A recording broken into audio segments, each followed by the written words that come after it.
Voilà Serena. Son adresse cosmique nous est inconnue, on n'est même pas certain qu'elle se situe dans notre galaxie. Ce qu'on sait en revanche, c'est qu'initialement Serena c'est une lune. Plus précisément, c'est la lune d'une planète géante gazeuse dans la zone habitable d'un système stellaire lointain, une lune qui fait les 2/3 de la taille de notre Terre.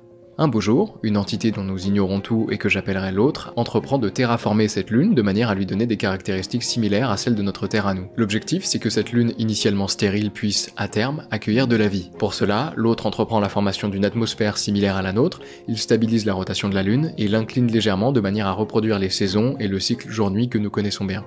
Les terres de Serena forment au début un supercontinent unique appelé Cyrus, en forme d'arc reliant 5 grandes masses terrestres par des isthmes étroits. C'est astucieusement pensé de la part de l'autre puisque ce pont continental va permettre à la faune et à la flore introduite de se disperser partout sans barrière océanique. À l'établissement de la biosphère, le climat de Serena est chaud et humide, l'atmosphère est riche en oxygène et entretient un climat tropical généralisé d'environ 16 degrés de moyenne. Aucune calotte glaciaire n'existe, seules les extrémités polaires connaissent un froid hivernal modéré, le reste du globe étant un vrai jardin d'Éden tropical, favorable à la vie. Une fois la chose faite, l'autre y introduit, justement, de la vie, en petite quantité mais des formes de vie ayant déjà subi des millions d'années d'évolution.